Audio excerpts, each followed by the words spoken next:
Okay, we're live.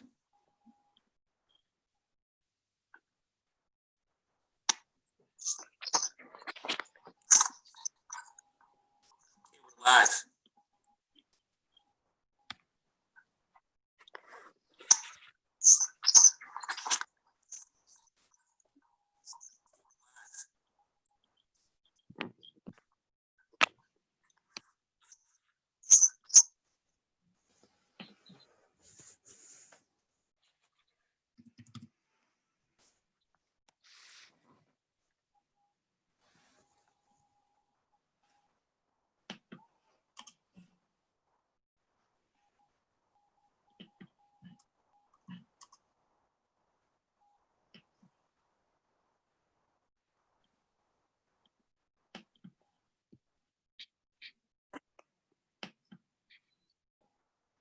Shoot, all I get is the NHS induction ceremony is the last one.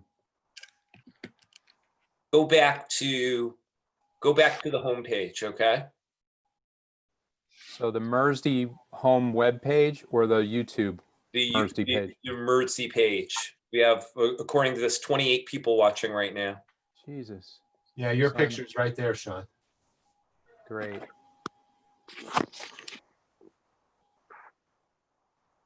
There we are. Okay?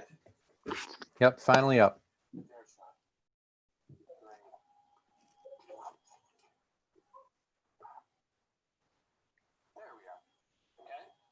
And what you probably want to do is hit the mute on YouTube. Otherwise, you're going to be getting this terrible delay, okay?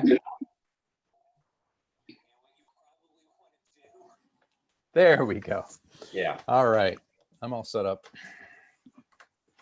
We're technology wizards.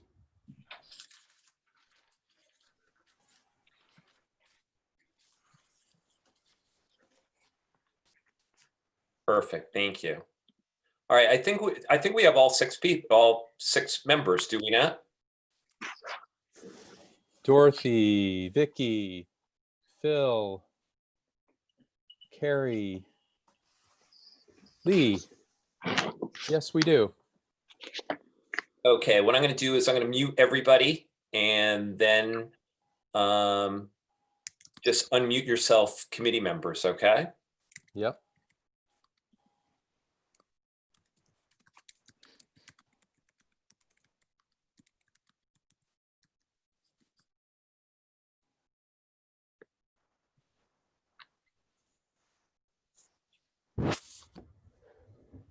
All right, very good.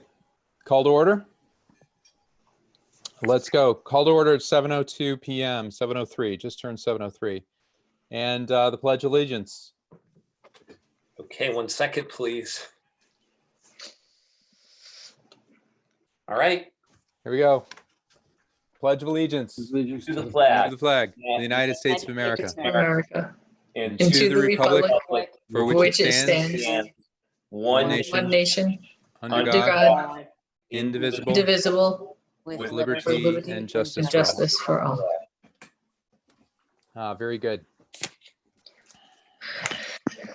All right, so to begin the meeting, I'd like to read the chair's statement on remote participation. Consistent with the Massachusetts Open Meeting Law, MGL Chapter 30A, Section 20, and Regulation 940 CMR 29.10, which allows for the remote participation in certain circumstances under Massachusetts Open Meeting Law regulations, the Mendon-Upton Regional School Committee will be conducting this meeting remotely. In this particular case, all 6 members of the committee are participating remotely and virtually through video conferencing. This is consistent with the Governor Baker's executive order of March 10th, 2020, which eased the requirements of having a meeting in a physical space open to the public and having a quorum of the committee physically present. Any and all votes will be conducted by roll call votes, and per usual, this meeting will also be live streamed and recorded. So this evening, we're doing a Zoom meeting, which has participants that are going to present and in the school committee, and Joe as well, Joe's Marischek as well. And then any comments that anyone has from the public, you can use the commenting features of the YouTube live stream, and we're observing that so we can pick up your questions and comments. So with that, we'll move on to the approval of the agenda. Can I get a motion to approve the agenda? Move that we approve the agenda. Second, Okay, roll call vote. Sean Nicholson, aye. Lee Martin, aye. Bill Desotter, aye. Vicki Ludwigson, aye. Carrie Lawrence, aye. Dorothy Skelly, aye. Okay, that passed unanimously. Next is the approval of the open session minutes of May 11th, 2020. Can I get a motion to approve that, please? Motion to approve the open session minutes of May 11th, 2020. Second, Roll call vote. Sean Nicholson, aye. Lee Martin, aye.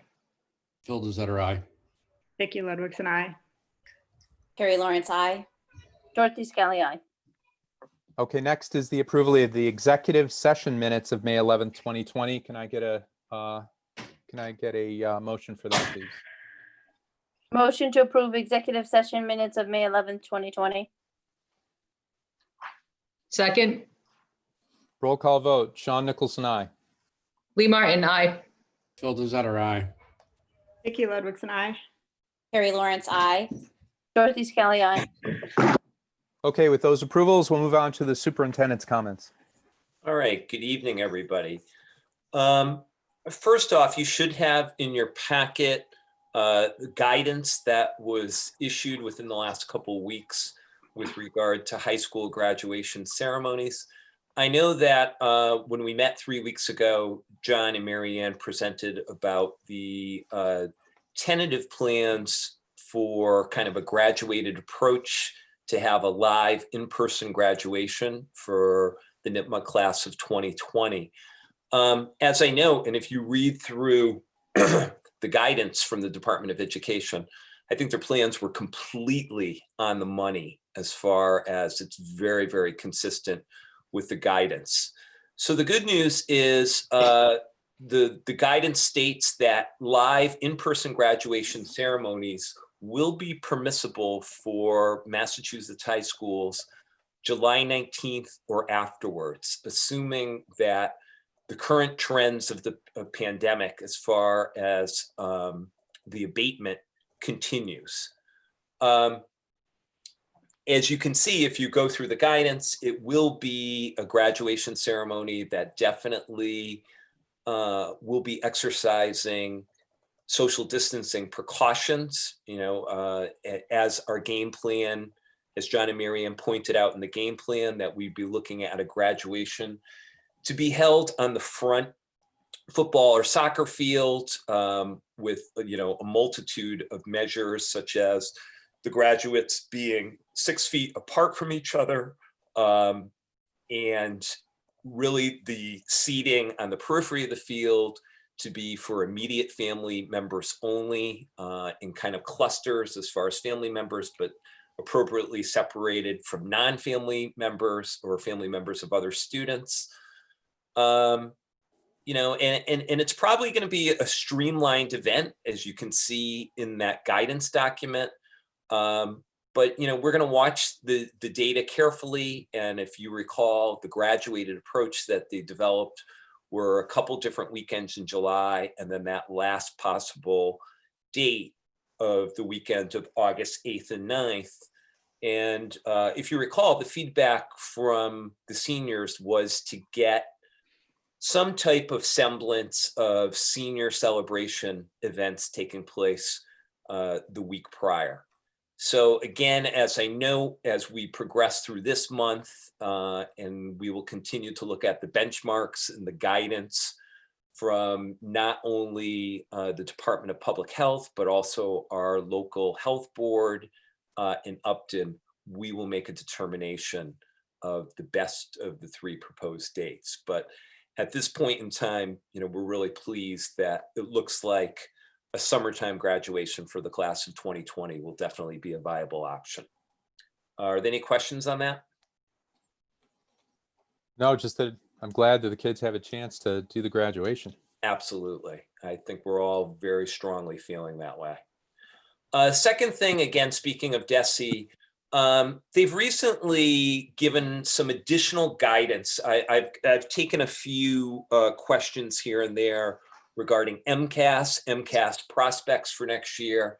And it seems like their focus is strongly thinking about the high school testing, because as you recall, it's really about what they refer to as the CD, or competency determination, since MCAS at the high school level is a high stakes test required for graduation. So kind of the first piece of news, and I think I put a guidance document there, that for members of the class of 2020 who still have not determined a competency determination, essentially in short, passing either ELA math or the science exam, DESE is going to waive that requirement and allow the district to make a determination through transcript review.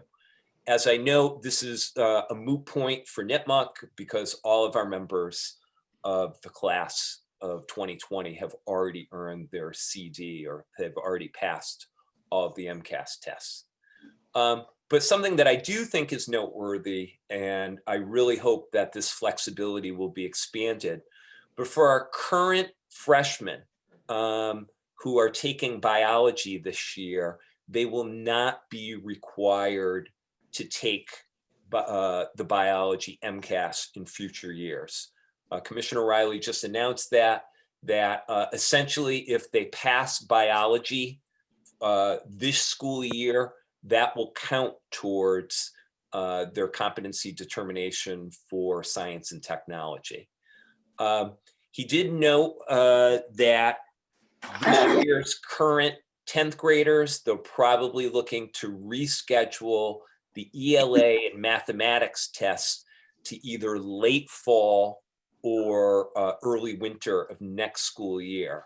But he did note, seeing that the reentry plans are still very, very fluid, that those plans are subject to change. Okay.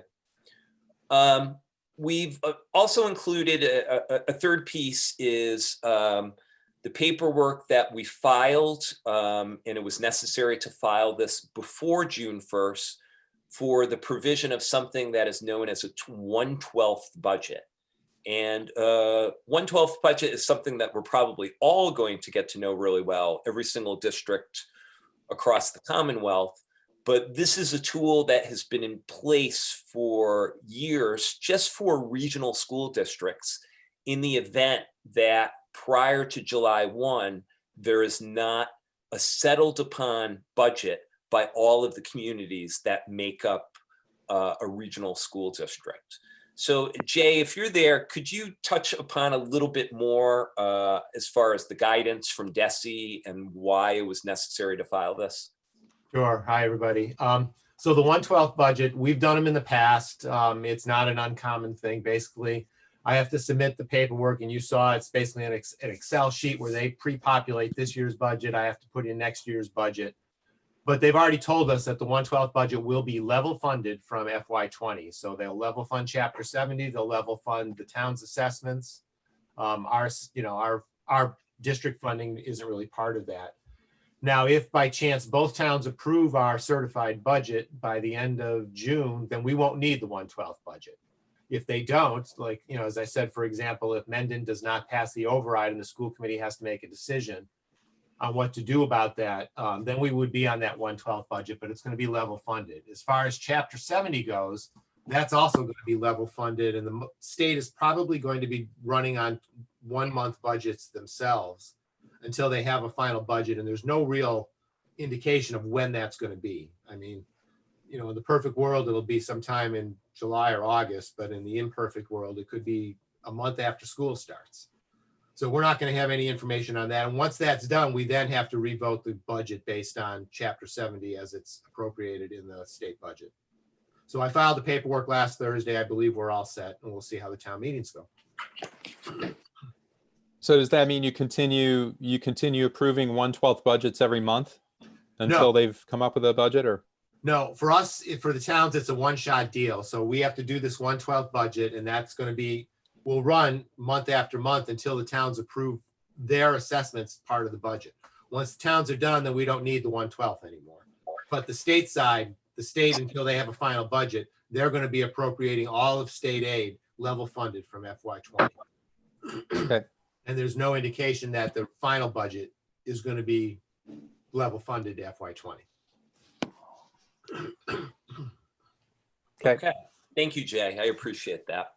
And then last but not least, in my report is something that we've got to start thinking very actively and aggressively about, and that's the issue of PPE or personal protective equipment. I've had the opportunity, I think it's come down to weekly now, with weekly Zoom sessions with our Commissioner of Education.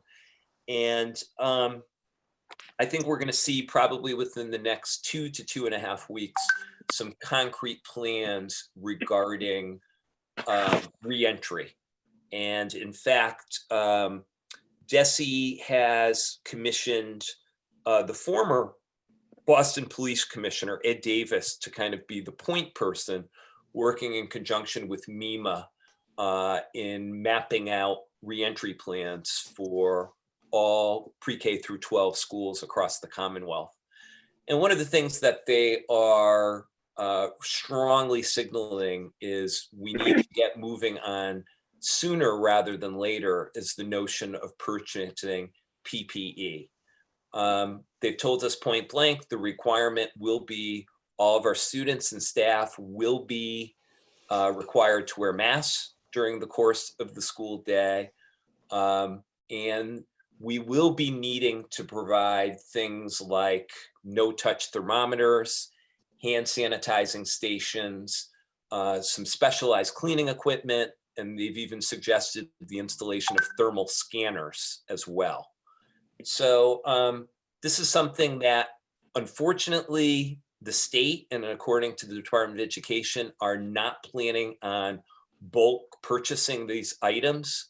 So my fear is we need to get moving on this sooner rather than later. I don't want to see a situation where we're going to be shut out because there's a 3 or 4 month delay in actually ordering these things. So the good news is we've started a conversation with both of our communities, and I had a very productive meeting with Derek Brindisi, the Upton Town Manager, just last Friday about compiling a list as both of our communities have received CARES Act municipal relief funding, which is for municipal purchases that are directly attributed to the COVID-19 crisis. So we're in the process of trying to compile this list. We'll get additional guidance when some of that initial reentry guidance comes forward. But we're thinking about, things that we're definitely going to need, vis-a-vis things like hand sanitizing stations. We're aggressively looking at the idea of thermal scanners for our buildings and so on. So I have a feeling that this is going to be something that we're going to be speaking about pretty in depth as the months go on, and I will keep you apprised.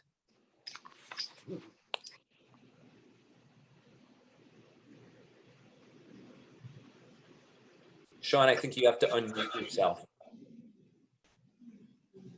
Okay, I've got everything managed, I promise. All right. All right, so now we're moving on to old business. The Mercy Golden Apple Award discussion. So I just put this forward. I think a lot of things that we've had in place have kind of gotten blown up a little bit with this crisis that we've been through over the last 2.5 to 3 months.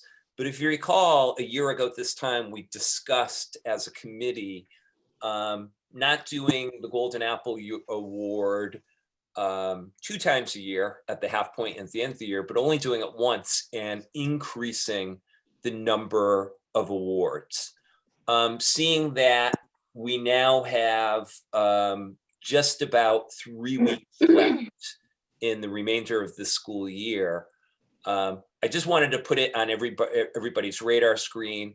I do think that there's a little bit of a challenge seeing that, we're continuing with Zoom meetings instead of live face-to-face, but I would also advocate that we continue with those plans just for the simple reason that I think there are many, many, many worthy candidates across our district that have been doing exemplary work through remote learning and through this closure.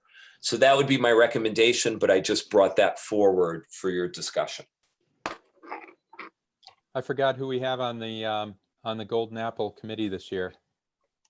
The last, I don't have it in front of you, but the last I checked, I know Vicky was the chair, I believe. No, actually, it's me. Oh, okay. It's Carrie. okay. Okay. Yep. So, so we've got to get all the surveys and everything done by the 15th. Yeah, So- I mean, we could do a quick turnaround time. I could get it out first thing tomorrow morning and turn it around by the end of this week or by first thing Monday morning. Yep. Sounds good. Sounds good. I agree. I think it would be nice to go forward with it and have some recognition. There's still lots of deserving people, even if it's over Zoom. Yeah. Absolutely. So, so that being done, I hope we move on to new business. The fiscal year 21 budget reductions and reduction in force in light of the revenue uncertainty. This is the big topic of the night. Absolutely. Thank you, Sean. I can honestly say in 9 years of being superintendent, I've never had more challenging days as I've had, particularly in the last week. And I don't think in recent memory, this district has had as much challenge as we're facing right now. Something though that I do want to underscore to everybody and anybody that is watching, Mendon-Upton is not alone in this crisis. And what I'm going to do is I need to share my screen for a bit. So I'm going to share my screen. And what I'd like to do is to give you a little bit of perspective, as we were struggling with the budget and looking at potential cuts. I'm going to show you this very, very short clip, and this appeared on Channel 4 in Boston just Friday during the news. And just to kind of give you context of what is happening and what will be happening across the state.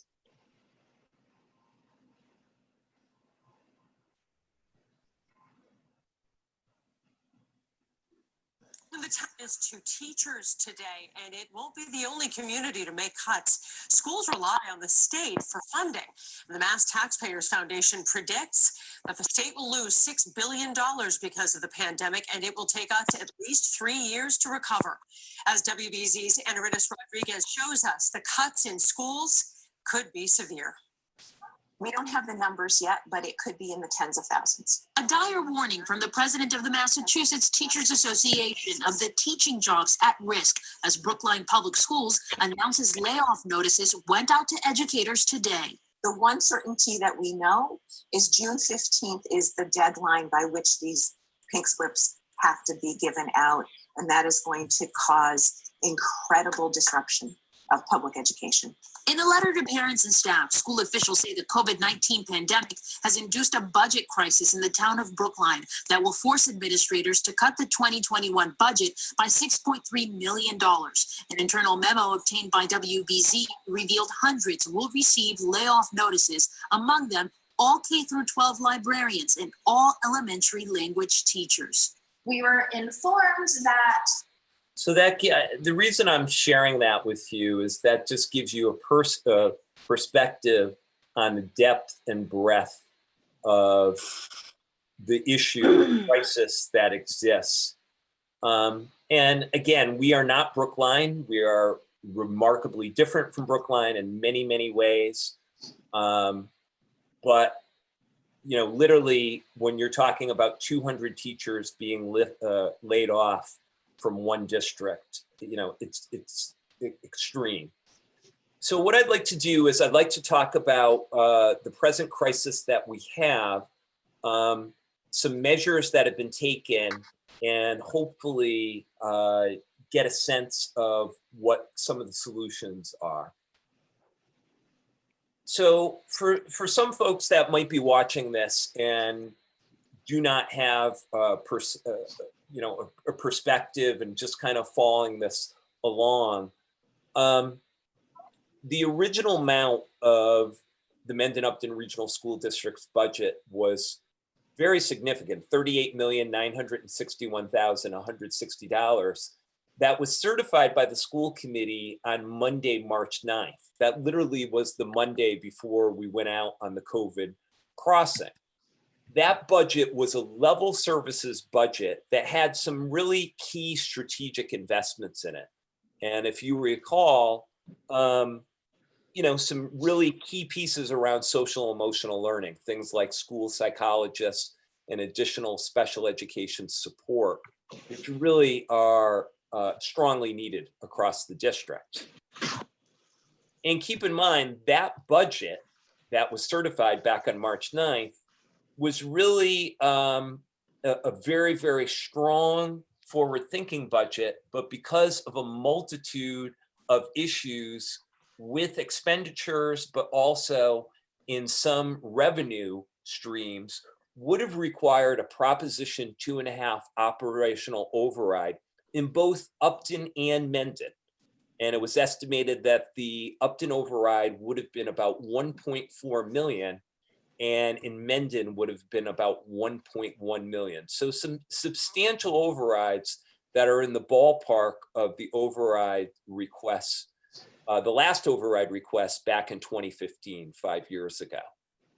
However, in response to the crisis and knowing that those sizable overrides essentially were not tenable, the school committee recertified the budget earlier last month on May 5th at a much smaller amount, $37,137,486, which represents a little under a 2% increase from the current spending.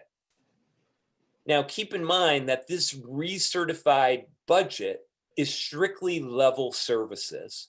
And by level services, I mean keeping our existing staff, keeping our existing services, and keeping our existing programs. Keep in mind, as I said, it's substantially less. It's about $1.8 million less than that originally certified budget from March 9th. How did we get to that place? It took into account, it removed any of those extra investments, and it also took into account savings from the closure. Some of the biggest savings being in our student transportation, but also things like utilities, substitutes, and in some cases, some of the supply lines. So one of the pieces in this budget is it assumes that we will receive level state funding. By level state funding, I mean getting not $1 more, but the same amount as FY20, okay? And as I put in the parentheses, in our initial numbers, and we receive in January from the governor's office, we were actually seeing an increase of about 116,000 mostly in a program known as Chapter 70, which is a major funding piece, major funding program for K through 12 education in Massachusetts. But keep in mind, even at this reduced amount, to meet our district's assessment, the town of Mendon would need a much more modest override, a much more modest Proposition 2.5 override of $271,820. So keep in mind, again, for any of you who might be watching from home, there's two primary sources of revenue for our budget. A good chunk of it, almost 65%, is money that we get from our two communities. And the rest is about that 37% is state funding. But the key thing is, because of this crisis, each has uncertainty that's still pending. And I'll talk about that a little bit more. The thing that is super, super challenging is there's been zero guidance to both superintendents and school committees about what to expect in state funding. None. And a lot of this has been completely speculative. And as you know, this is not only a public health crisis, it's a tremendous economic crisis. If you look at the headlines and, when we first started this crisis, probably about 2 or 3 weeks into it in early to mid-April, the prediction was that we'd be looking at about a $3 to $5 billion shortfall in state revenue taxes, tax revenue. The Mass Tax Foundation, which is kind of like a watchdog think tank group, about 2 or 3 weeks ago predicted that it would be about $6 billion. Now, within the last week or so, the state Senate president, Karen Spilka, is predicting anywhere in the ballpark to $6 to $8 billion. So right now, again, the point is there's a tremendous amount of uncertainty. So in putting together this budget and then developing it, I've had to go to my state professional organization. I've had to talk to various legislators and so on around what is the worst case scenario? What could be something that could be really, really bad, but is also pretty realistic? And the consensus viewpoint was that a 10% loss in state funding would be a worst case scenario. Now, mind you, I've had many colleagues who are strongly in the camp that the worst they could be looking at would be level funding. I've got 1 or 2 colleagues that think, no, it could be substantially worse. It could be a 15 or 20% cut.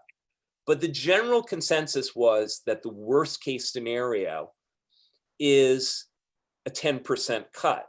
So to put things in perspective, we receive as a school district about $12.4 million this year in the main funding stream, Chapter 70.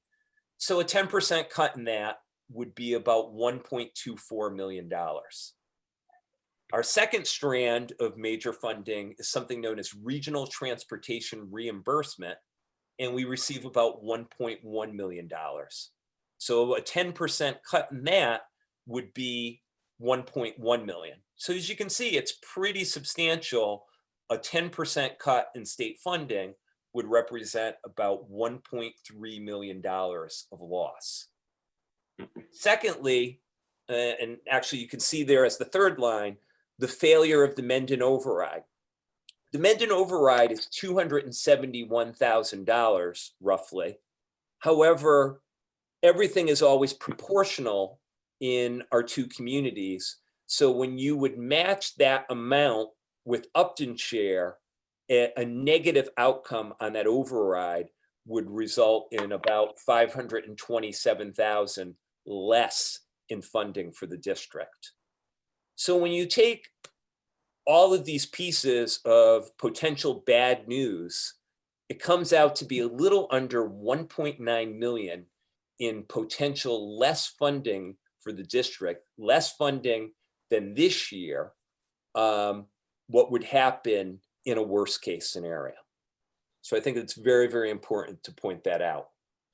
So as I said, with this uncertainty, the district needs to plan for all scenarios, including worst case. And this involves, first and foremost, before you look at any type of staffing, you exhaust all possibilities. So we've gone through the line item budget of our operational budget and looked at things like materials, supplies, professional development, stipends for various clubs and extra and co-curricular activities, and also things like the line items for athletic supplies and transportation. In total, about $350,000 has been cut from those lines. And again, and I know I've said this many, many times, that is very, very difficult in the sense that, in generally speaking, for all school districts, but it's definitely the case for Mendon-Upton, 80 to 85% of your budget is tied up in things like salaries and benefits. So they're really, and another at least 10% is tied up in fixed costs. So it's super difficult to find a lot of money, and particularly when you're pushing $2 million just in the line items of the operational budget. So as a result, unfortunately, some cuts need to be executed in staffing, which again, there are no good staffing cuts. But keep in mind, it's across all job areas as far as teachers, paraprofessionals, administrators, and admin assistants.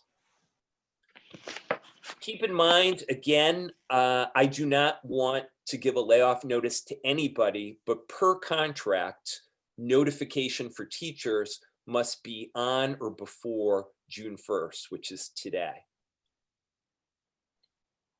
And I think a general rule of thumb, and this happens, unfortunately, in many, many districts, but most cuts are based upon seniority, and specifically looking at non-professional status teachers. You know, those are teachers who have 3 years or less of service to the district. But keep in mind, not all of the cuts were based upon certain areas where absolutely you could not execute those cuts. You know, for example, the area of occupational therapy. When you only have one occupational therapist in the district, that's something that is not tenable. So what I'm going to do is I'm going to present where these areas are. It's very, very challenging. I think it's a total of about 28 positions in total. It's striking, and in my humble opinion, it would devastate this district. Keep in mind, I'm going to show you where the present positions are that were laid off. However, something known as the bumping process would have to occur. That is, probably in many areas in different schools, you would have to pull teachers from different assignments to fill the gaps where there were critical losses because of layoffs. So Joe, just a question for clarification. Absolutely.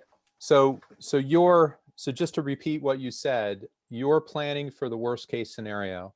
I am, and keep in mind, you know, here's the challenging piece, and I'm going to say a little bit more about this, Sean. This represents a worst case scenario. It represents something that's bad, but you know, and I think we can talk and we can speculate about what some of the solutions are. But again, I think there's a chance that it wouldn't come to this, but I don't know right now. And I don't know the progression of this pandemic and what the progression of the economic downturn and potential recovery is going to be. So again, I think Mendon-Upton is in a similar circumstance as many, many districts, for the simple reason that there's just such an inordinate amount of uncertainty out there right now. And the state budget, they've notified you now that there will be a reduction in the state aid. You just don't know how much that is going to be. Well, is that yeah, you know, when Jay had his Zoom session regarding the 112 budget, yes, the exact quote is this, Sean. You can take your January budget numbers and tear them up because they're no longer valid. But as far as anybody giving any guidance, as far as to say, you can anticipate a 2% reduction, you can anticipate a 5% reduction, or whatever, there's been zero guidance whatsoever. So the best case scenario is something where Mendon passes their override and the state fulfills their budget, but we know that that's highly unlikely at this point. Well, I think a best case scenario, and you're jumping ahead of me a little bit, but I really appreciate it. I think a best case scenario, Sean, would be level funded to just this year. If we were level funded to just this year, we would be whole as a district. And I don't think that that is unreasonable. And I've spoken to many people who are very experienced, very wise, who've been in this business for quite some time, and they reckon back to the Great Recession of 08 and 09, when there were significant holes in the state's budget, in the ballpark of $4 to $5 billion losses. And the state made a strong commitment to the Chapter 70 program and kept it level funded. So I've had some people, during some of my dark moments, talk me off the cliff, so to speak, and say, I think that's in the realm of possibility. But again, I have no knowledge, I have no insight, and like everybody else, we're trying to kind of do this in the dark. And it's really unfortunate, and it is causing distress. And, as I'll show you right now, where some of these layoffs are, they would cause considerable problems and considerable change to all the forward progress that we've made as a district. So these actual positions, as it works out at Clough Elementary School, tentatively a reduction of a classroom teacher, 3 special education teachers, the reading specialists, the music teacher, and the art teacher. At Memorial Elementary School, reduction of 1st grade Spanish immersion teacher, 2 special education teachers, also the reading specialists, 2 applied behavior analysis or ABA technicians, and the non-replacement of 2 classroom teachers due to leave and retirement. Then at Misco Hill Middle School, the reduction of social studies teacher, science teacher, special education teacher, speech language pathologist, 1.4 FTE world language teachers in Spanish and French, and 2 music teachers. And you would also be talking about the non-replacement of 2 additional teachers in technology and special education. At the high school, 3 English teachers, 1 math teacher, 1 science teacher, our career community and innovation coordinator, a special education teacher, and then as you can see here, the non-replacement of 2 additional FTEs and 1 FTE admin assistant. And then district-wide, 1.0 technology director of technology integration administrator, a technology technician, and a English language learner teacher. So needless to say, I think the bottom line is you have to look at what exactly do these cuts mean across the board. And again, I know there is a disparity for certain areas, particularly in the elective areas, particularly for special education. Again, I think a bumping process would have to occur to plug some essential gaps. But I think the bottom line in trying to map this out, and I think our principals still, like me, are struggling to envision what this worst case scenario would look like. But I think by far, you're talking about increased class sizes at all levels. I think the high school would be a real challenge. And at probably your upper grades, at the elementary and 3 and 4, and also at the middle school, you'd be talking about your typical class sizes in the ballpark of 30. As you could see by some of the cuts to things that we've gained in the last 6 or 7 years, like reading specialists, there would be real cuts to the way that we are supporting some of our students who need the help the most vis-a-vis use of the inclusion model. Those cuts would really be devastating to the many gains that we've made in that area.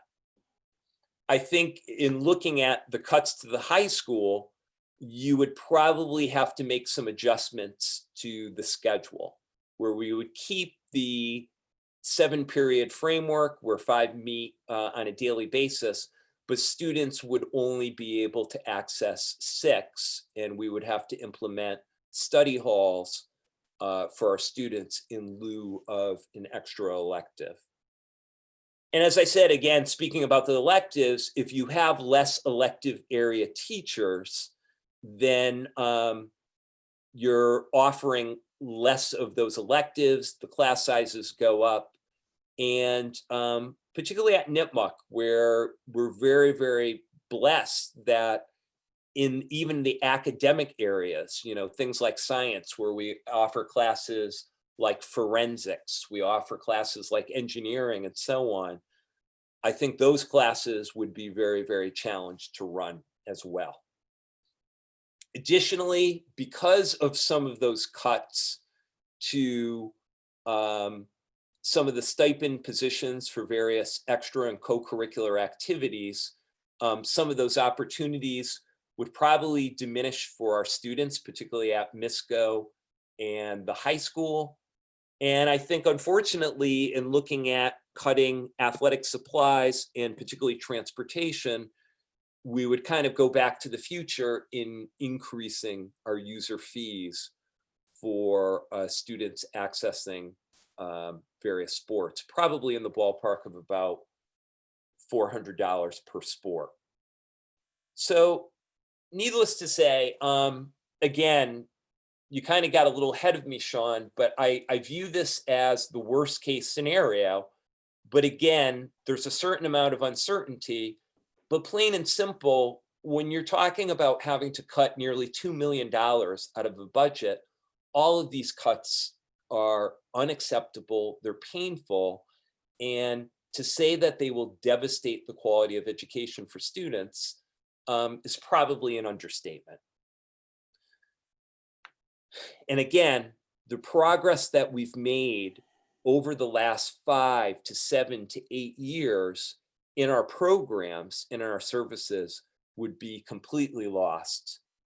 And I say this with an extremely heavy heart after a lot of sleepless nights, knowing that working our way through this crisis and thinking about where we've been and the stressors on our kids, the stressors on our families, and then what reentry will look like, I think more now than ever, our students are going to need the support and the structure that our professional staff give them. And this is just super, super challenging.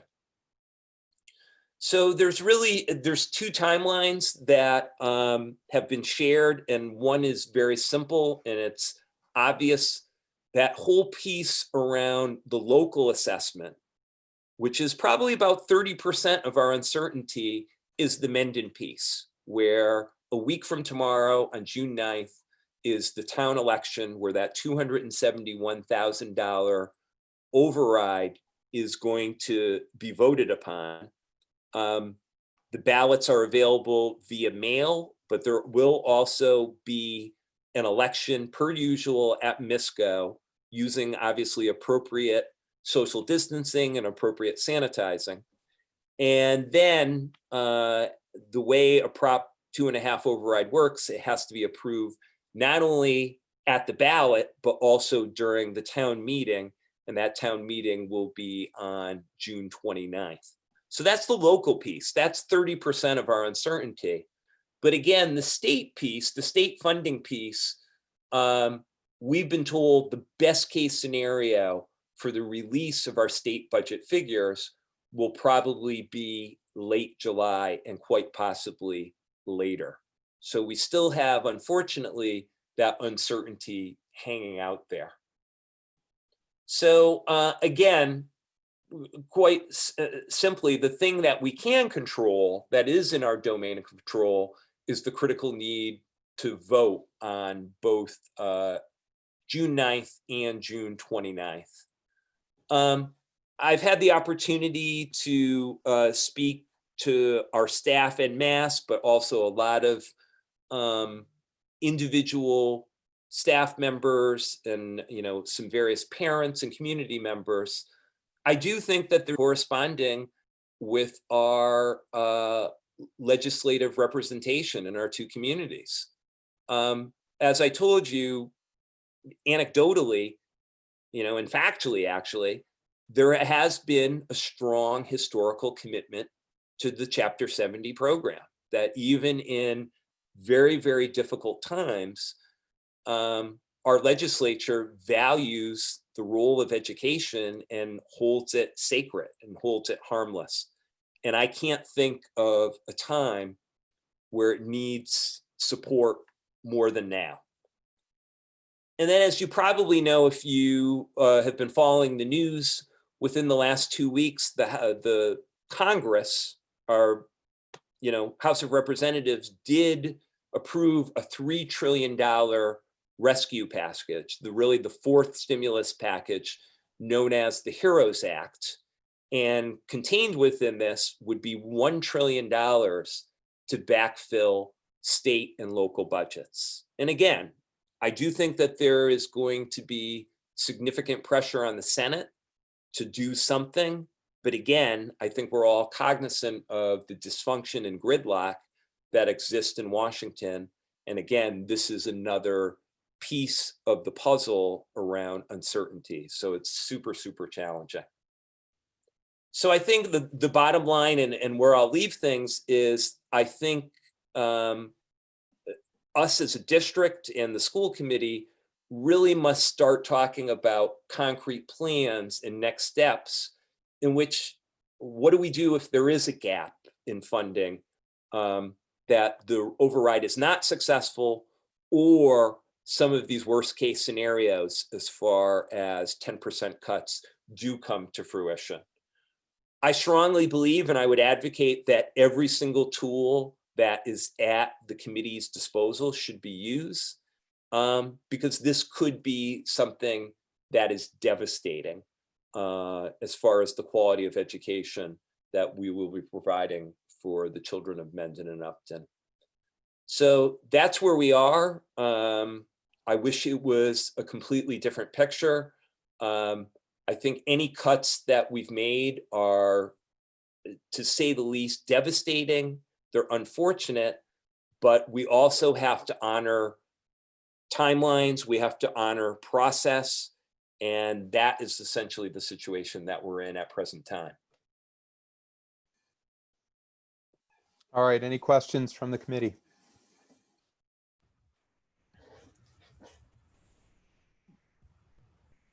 So I don't have a question, maybe I guess a statement and maybe a discussion topic, because I think it's important. Joe, to your point about what you've indicated about using every tool at our disposal, I mean, if the override does fail, or Mendon, I mean, ultimately it's not the school that determines override or not, it's the town. If the override does fail and the town says they cannot afford the additional monies, I guess, we're kind of in a time too where we have a unique situation where I think we can actually have a joint town meeting fairly effectively and efficiently because of what we're talking about here. So I think we got to talk about the use of that tool if it doesn't pass and doesn't get us to the point where we need to get. I mean, because literally it has essentially, for all intents and purposes, regardless of how Upton is funding it, they're funding it. So we come to the situation where if it doesn't pass, we'll have one town agreeing to do it and one town not. And then would need to bring it to I think we need to bring it to the broader committee or broader people. I mean, I know there are a couple of steps to get there, but I think we need to be prepared to do something along those lines, just so we can make sure that we've got the general populace. So is everyone aware of the process for the joint town meeting? Is that something that we need to go over? Well, I think at some point in the future, absolutely. Okay. I mean, there are a couple of steps. Let's be clear. There are a couple of steps we still have to get through. I mean, it would need to fail, and then, you know, we would need to, you know, we'd still have an opportunity, I think, to sit down with the, you know, Mendon FinCom, Mendon Selectmen, and figure out, is there another way for them to rework their town budget in order to, you know, cover the costs that are associated with what we've, you know, recertified at. That's what we're talking about at this point. Right. If that didn't fail, I mean, our last, you know, I'll call it tool to use would be a joint town meeting to basically bring both townspeoples together to essentially have a vote on the, you know, on the budget overall. So I think it's an important thing to make sure that we're all at least aware that that option is on the table. Yep. Understood. I have a question. So if the override does pass, but then you get the numbers, we get the numbers from the state in July or later, and it is like a more significant cut, are we able to go back to the town at that point and like seek additional funding? Like what's the mechanism for that? I think you could always do that. I think you would have to start the conversation with both towns' finance committees and both towns' boards of selectmen because of extraordinary circumstances. Yeah.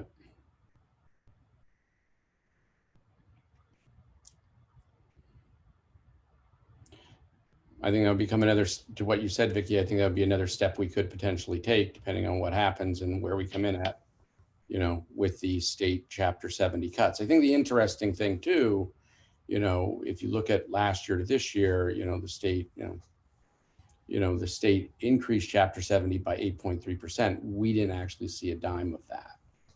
So as they kind of roll that back and roll things, you know, the question is, how will that impact us? Do they take a level cut across everybody? Do they do it based on the premise of the way they doled things out before? You know, who knows? So I think that those are some of the big question marks that are out there. It's amazing how many unknowns there are right now. I mean, it looks like we're going to be through July before we have a real understanding of where our budget stands, which is really stunning. So it is.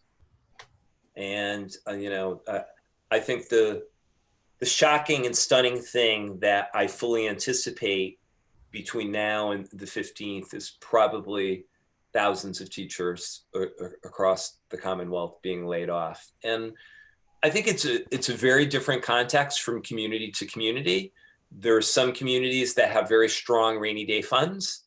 There's some communities, for example, I'm very close with Brad Jackson, who's the superintendent of Holliston.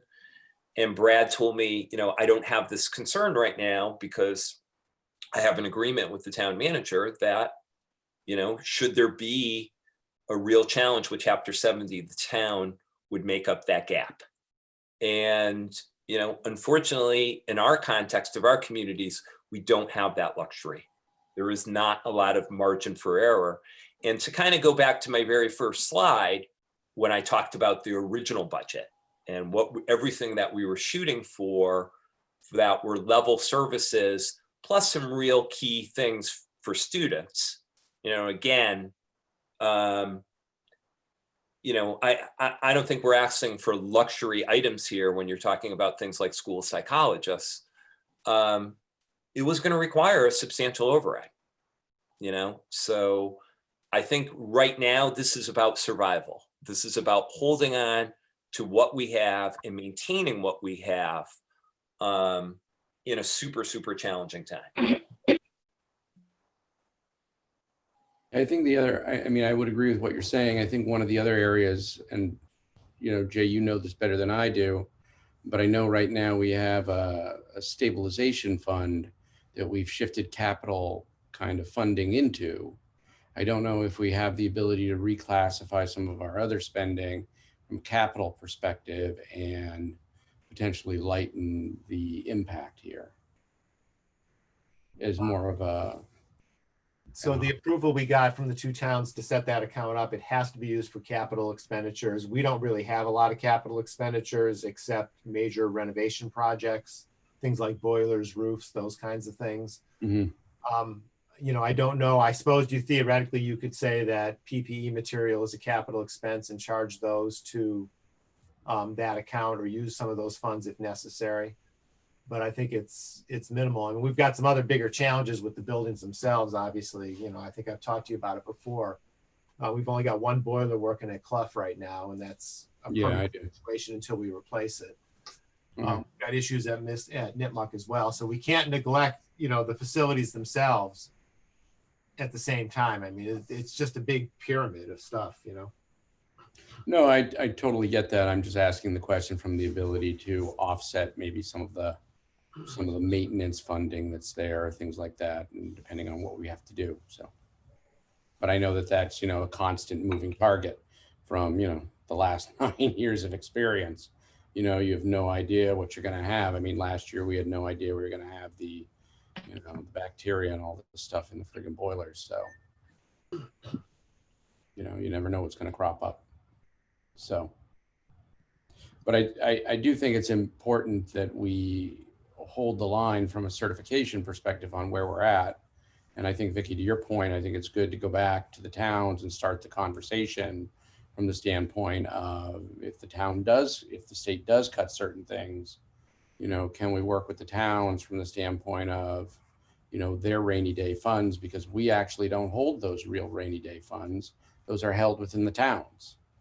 So, I mean, whether it's a free cash stabilization or some of those other areas, you know, how do we look at that and what can we potentially do?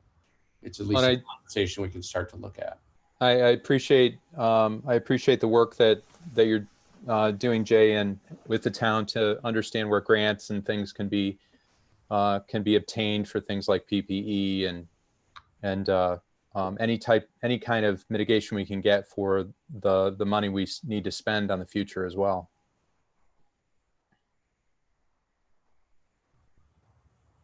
So any other questions from the committee? If not, we can open it up to community comments. There's quite a few comments coming in right now. Yeah, why don't you take them one by one, and we will do our absolute best to answer. I know the first one that came in earlier was from Heather Alcock. She was asking if there was going to be an 8th grade graduation ceremony similar to what we've had in the past.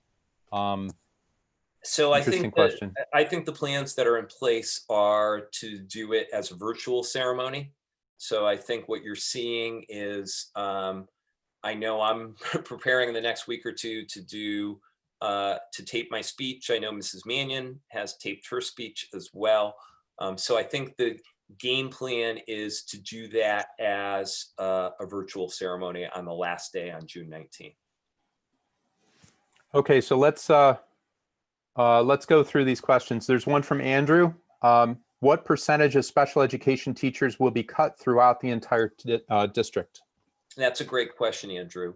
I would say that it's really difficult to say for the simple reason that I think in looking at, we have so many non-professional status special education teachers, again, in their first 3 years, it probably came out to be about 20 to 25% received layoff notices. I do think the reality is that it would not come out to that degree because, again, the bumping process, but again, that would be losing any of them would be super, super challenging for the simple reason that we've made a commitment as a school district to inclusion in giving students the opportunity K through 12 to be with their peers at all times and not be in a pullout type situation. So I think we would have to revisit it, but at first blush, as far as pink slips, yes, you're talking about something in the ballpark of about 20 to 25%. Okay, so the next question is from Suzanne.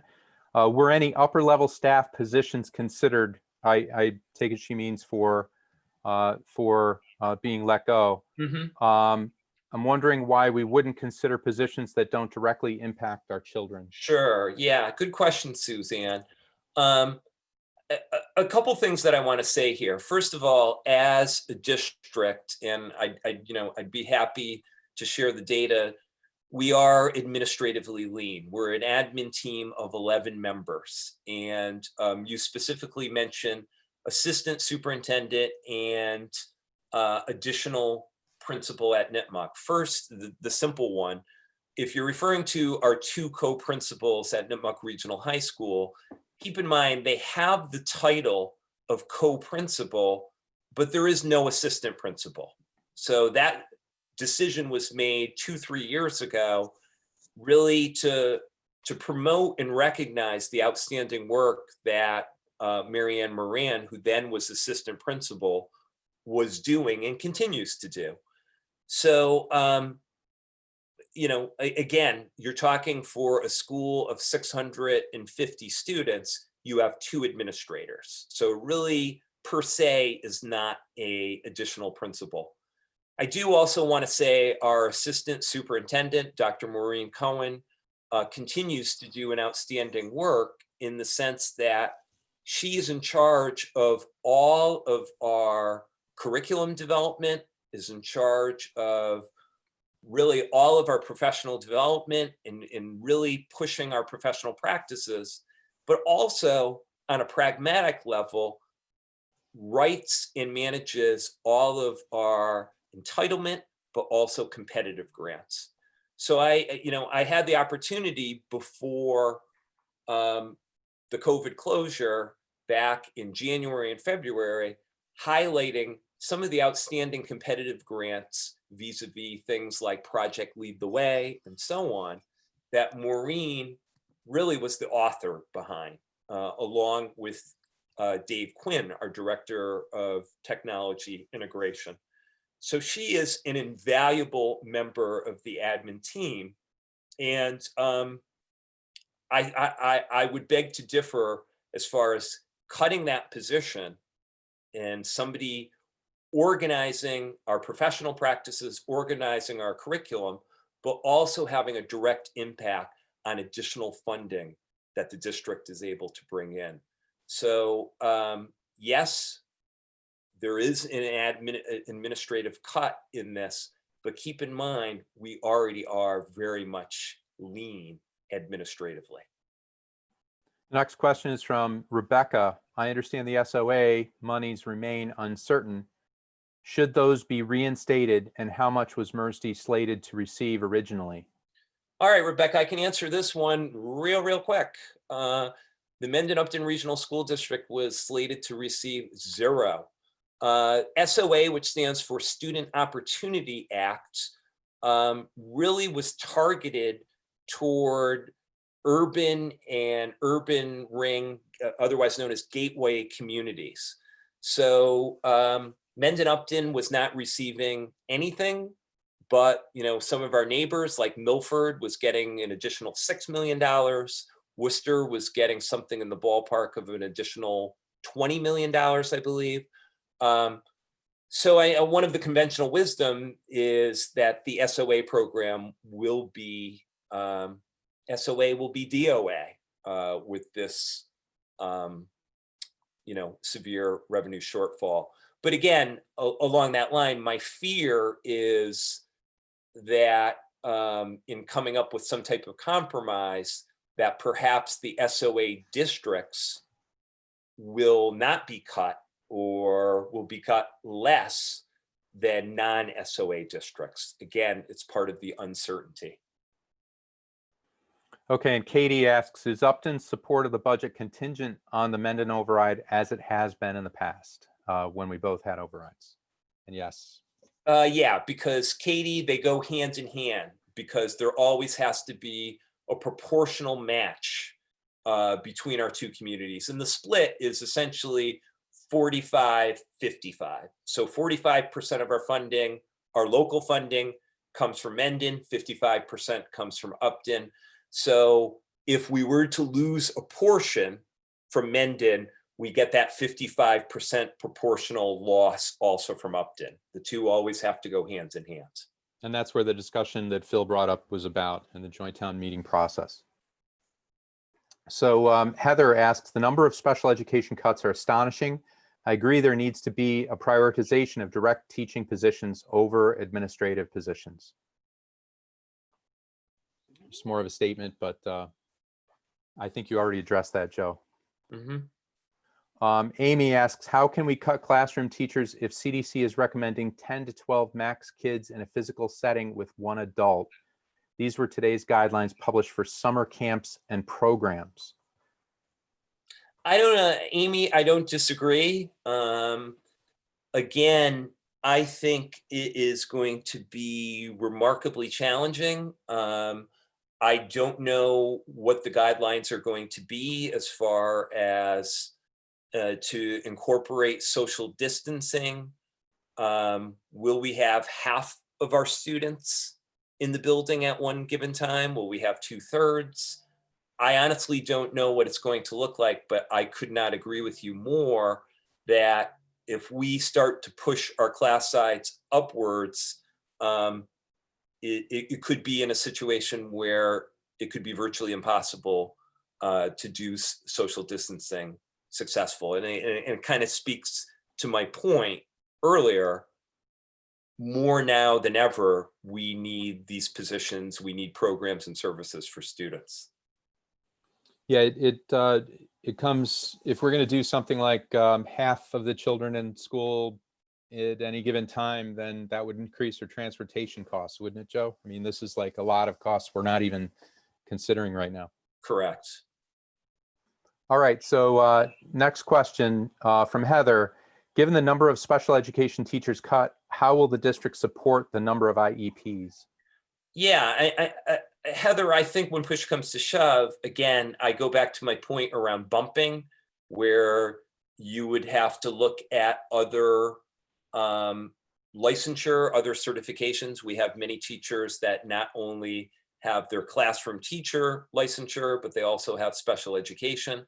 But keep in mind that, again, the inclusion model is the best model to support students. It's the one that is steeped in research the most and has the best results for students, but it's not the only model, and it probably is not the most efficient model. So I think, unfortunately, we would probably start to look at more of a pullout model, where students would receive their services away from their peers, because quite frankly, that's the way it was in this district 7 or 8 years ago. We've made a significant investment over the last 6 or 7 budget cycles in increasing our special education staff. So unfortunately, I think if we were in a worst case scenario, we would regress and we would probably go back to some of those older models. Okay, next question from Andrew. How does the potential class size of 30 students comply with future COVID requirements, which I believe is the same question as before. Yeah. So I'll go to the next. Another from Andrew. Also, has the budget for fiscal year 21 included the additional purchase of a PPE mentioned earlier? No, right. it has not, Andrew.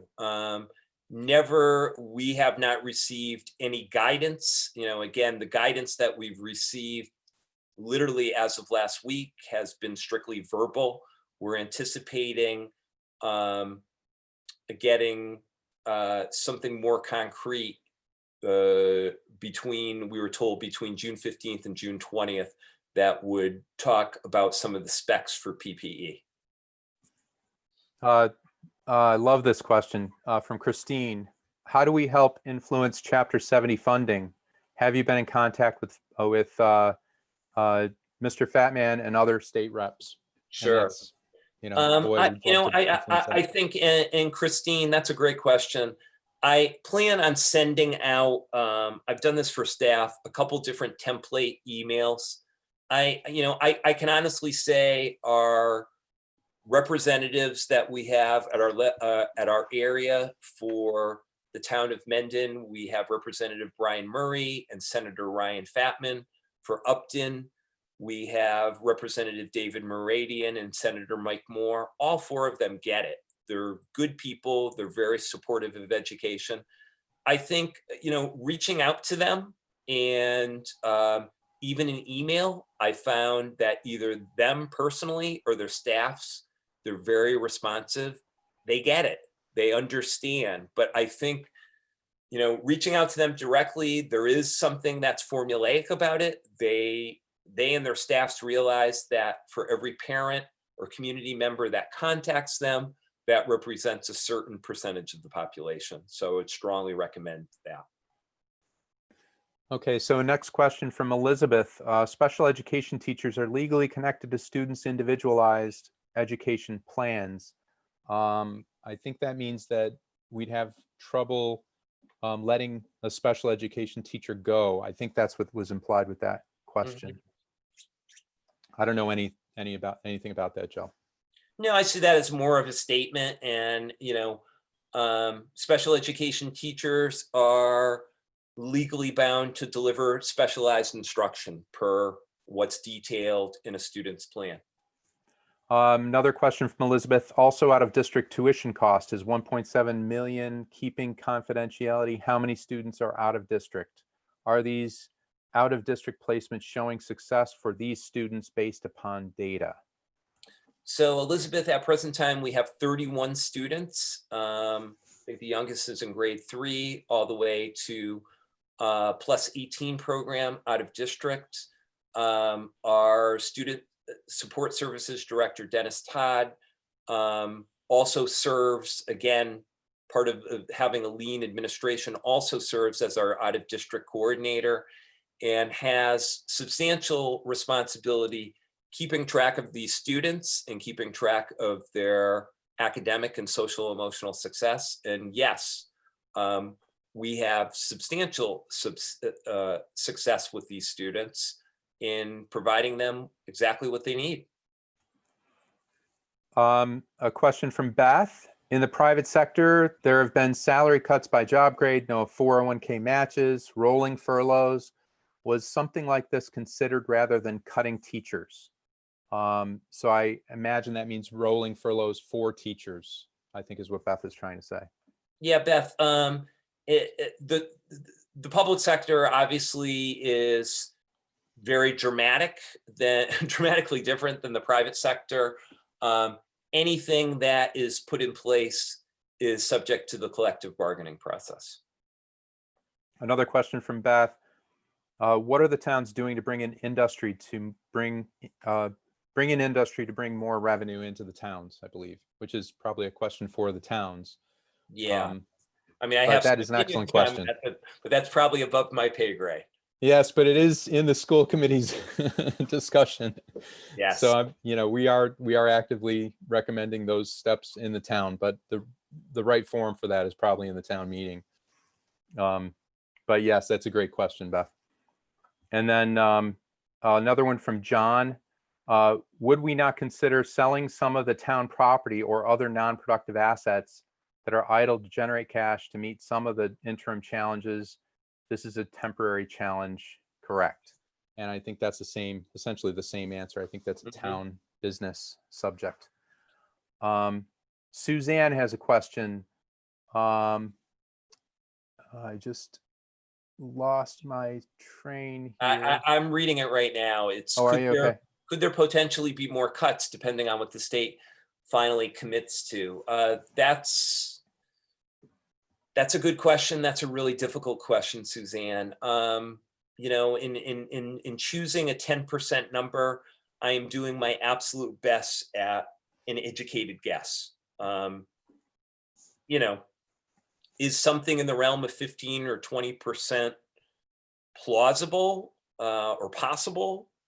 I suppose. I mean, I think that would be catastrophic, to say the least.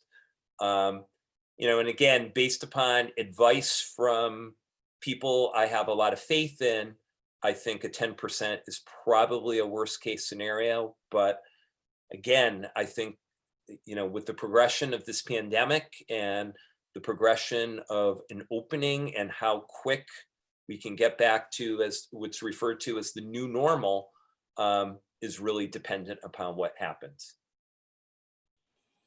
All right, so the next question from Elizabeth.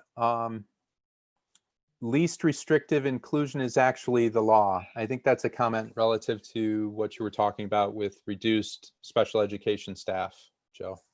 Well, it's least restrictive environment, but it's not the law that you must use an inclusion model. I agree with you.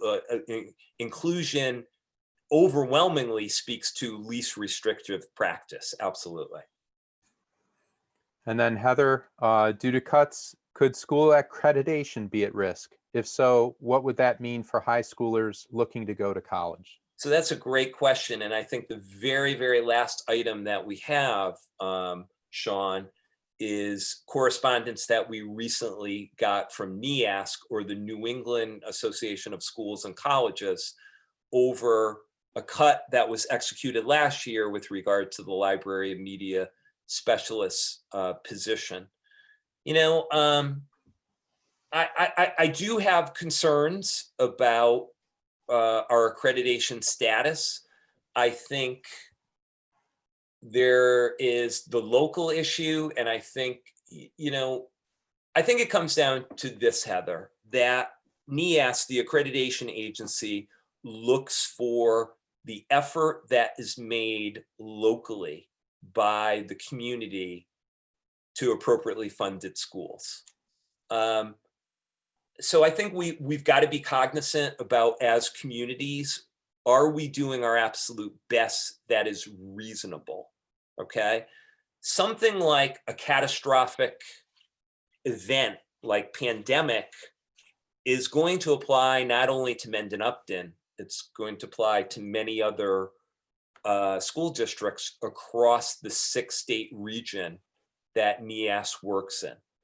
So, you know, you obviously want to maintain, you know, and NIPMUC has the highest marks for quality based upon their last accreditation visit. But I do have concerns about potentially adverse actions being taken. And I think the things that we can control within our communities, and I think the, you know, the immediate here and now is this Mendon override, we really need to tend to. Another question from Heather. If the override passes in Mendon with the proportional funding Upton has committed to, approximately how many positions would be reinstated? And this obviously depends on the state. Yeah, I think, Heather, when you're talking about approximately $500,000, you're probably talking about something in the ballpark of 8 to 9 positions. A question from Gary. What are we actually short in dollars to keep the same services for students? So right now, great question, Gary. Right now, for all intents and purposes, we're not short anything. But I go back to the slide that had our worst case scenario, and our worst case scenario, should the Mendon override fail, and should we get you know, a cut in state funding, it could be as much as almost $1.9 million. Alicia has a question. Second comments around cuts to SPED being astonishing, plus LRE being a key to FAPE. To pull a child out of Gen Ed where they are thriving would be utterly devastating to students who need the most help. I completely agree. I agree, Alicia. Suzanne has a question. Was the teachers union consulted or asked to take a reduced salary, furlough days to save positions? You know, again, Suzanne, this is a situation of collective bargaining. And, you know, I'm not going to publicly comment on the collective bargaining process, because that's something that occurs in executive session. But keep in mind that the school committee is doing its due diligence, and I'll leave it with that. Okay, another question from Maya. Could you email parents an email template as you plan on doing for staff to help influence Chapter 70 funding? Maya, I plan on doing that tomorrow. Corrine, can you provide a per household impact of the Mendon override to give some perspective to the overall dollars? Sure, great question, Corinne. Generally, it comes down to, on an override of 271,595 for the average household, or for the average home in Mendon, and the average assessed valuation is 425,000. It translates to $114 per year. So basically less than $10 a month. Stephen has a question, two questions actually. Why is there a need for an override in Mendon if the budget increased only 1.9%? I believe we have that explained, but yeah, Stephen, great question. It really comes down to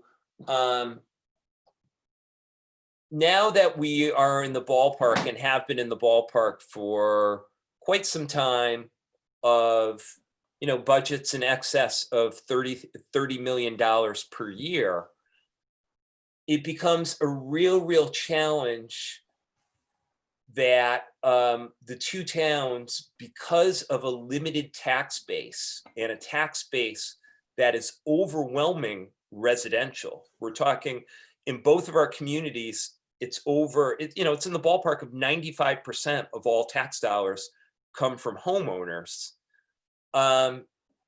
It's a real challenge, the amount of dollars that are available for the regional school district on an annual basis.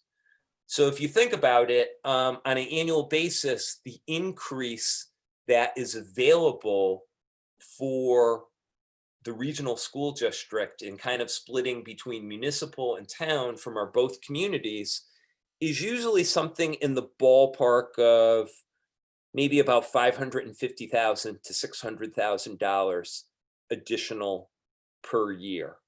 And that's a true challenge. And concomitantly, we have a challenge with the state funding formula that's putting more and more pressure on our two communities to fund a greater percentage of our budget. So I can honestly say in my 9 years, the amount of state funding my very first year in 2011 was well over 50%. It was in the ballpark of about 55% of our budget. As if you were watching my presentation, now it's in the 30s. So that's deliberate, that's by design.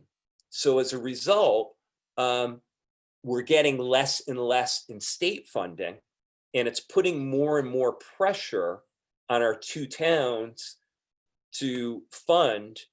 And as a result, we're now in a situation where it's really difficult because of that limited tax base to effectively fund the budget without an override every 4 or 5 years. And, to your original question, why do you still need an override? Because inherently in our budget, we had some structural deficits. For example, we really leaned heavily in some of the revenues that we internally can control. For example, school choice. We're fortunate that we have about 165 to 170 students from outside choicing into our district. It's great, it's extra revenue, but you can tap it only so much. And we try to find every single efficiency that we can so that we're not hitting the towns too hard and we're staying within our means. But then you reach a point after 4 or 5 critical years where it just becomes super challenging. Well, I would also add to that the increases that you find in some of the services that are provided. So like transportation fees and some of the benefits that we provide are going up at a faster rate than 2.5%. And that adds to the burden on the town budget. So the next question on here is from Jennifer. Will a yes vote bring back all of these teachers? No, I think we were asked that just a short while ago, Jen, realized the yes vote in Mendon is only about 30% of our uncertainty. And I think it would bring back probably about 8 or 9 positions. Aaron, if Mendon passes the override, can you ask the towns for an additional override to reduce the gap? And I believe we covered that as well a short time ago. With Vicky, we can go back and ask for more. That might be part of the decision-making that we have. Stephen, how much of the town's CARES Act funding is the district trying to get? All of the PPP should be covered there. Yeah, another great question, Steve. We've started, and I think I mentioned this earlier in the meeting during my report, we started the conversation with our 2 towns about compiling a list. Each of our 2 communities, as every community in the Commonwealth, did receive CARES municipal relief funds, which were federal funds. I want to say Mendon received approximately 550,000, and Mendon-Upton received 700,000 or so. Basically, those funds would be used for PPE, and they would also be used for other municipal costs in working through the COVID-19 process. So we fully anticipate our 2 town managers are going to be terrific partners with us in looking to solve this puzzle. Suzanne asks, how will positions to support band and chorus teachers at the middle school be addressed in bumping? These are pretty specialized areas. Yeah, exactly. And, I would anticipate if things go well and things go the way that I want them with regard to, the strategy and moving forward, everybody will be called back. But again, I think, you will be looking at people being called back. And if you couldn't call everybody back, Suzanne, you'd be talking about a situation where, those class sizes would increase, or those class sizes, some of the classes that are currently being offered, I know we do a lot at, say, the middle school with individual lessons for students where there's blocks of times and so on. I think that would be eliminated or very severely diminished. R.C. Clark, or R. Clark, asks, moving to a model of pull out for special education instruction, IEPs would have to be amended because they are written with a co-taught or inclusion model. How would pull out be least restrictive? Yeah, it would be, I agree, Bob. It would be extremely challenging. And Andrew is asking, has Mercy considered appealing to local businesses fundraisers to close the gap in funding? I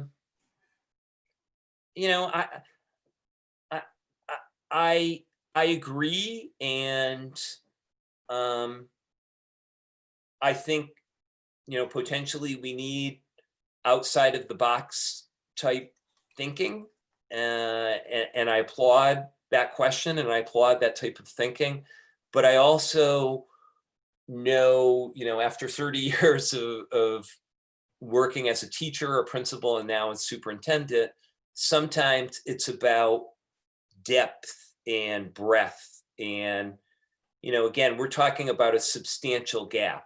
I've had the honor and privilege of working, with our district-wide groups like MUF and, things like the Boosters Club and, in our schools and so on. And asking people for money and doing fundraisers and things like that, it's great, but realize, we're 2 very, very small communities that also have very, very small businesses. And when you're talking about some real significant gaps, conceivably in the hundreds of thousands of dollars, or, in this case, well north of $1 million, that's a real challenge because of, again, our size and our location and, the paucity of business and industry in these 2 towns. I like that question though. It is. Thank you, Andrew. Yeah. There's another similar question from Heather. if it is $114, can I make a donation of that amount from my household or per student? I appreciate that. Yeah. That sentiment. I really do. Yeah, it's very sweet. It's one of those things where we're trying to do things the right way. We're trying to go through the town budgets as we're supposed to. I'm not even sure. There's a question, Joe, that I have.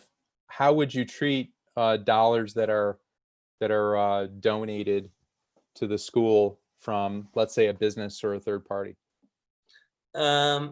Generally speaking, they usually would go into a specific account or a specific line item of the budget. It could be used. A lot of times we will get, if you guys recall, every year, unfortunately it got canceled this year, somebody like Jimmy Grant, who does his fundraiser to support our athletics program, plus, the Mendon-Upton youth leagues.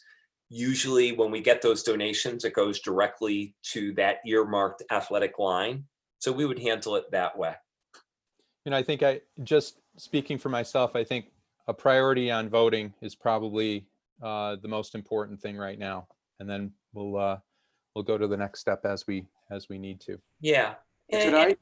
And again, I want to underscore the point, and I'm probably being a little bit Captain Obvious with this, in that we have a tremendous crisis that we're facing here, and I don't think it's a stretch to say that this is probably the most severe economic crisis that this country has faced since the Great Depression.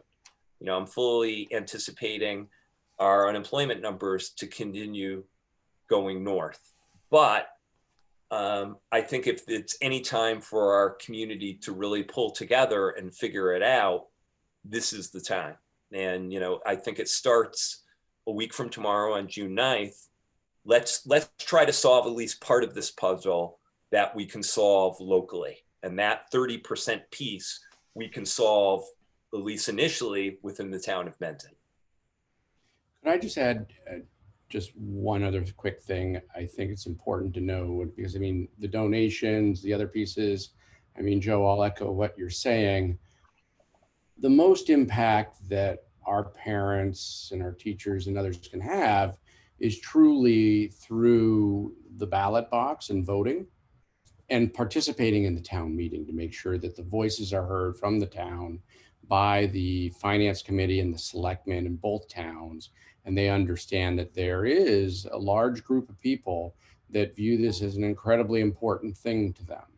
Okay, not only to them, but to their kids, to their grandkids, to whoever it is that's involved. So I think that's an important point out there, is that, our parents and your participation in these, activities of voting in the town election and coming to the town meeting and participating in that town meeting are critically important, because they'll ensure that I'll call it, that the vision, the agenda, the needs that we have as a district will continue forward in the right way. I think when the townspeople hear that, and the selectmen and others hear it and know it, it becomes an important thing to them. Yeah, I agree. And I think it's important to note that the school is a town expense.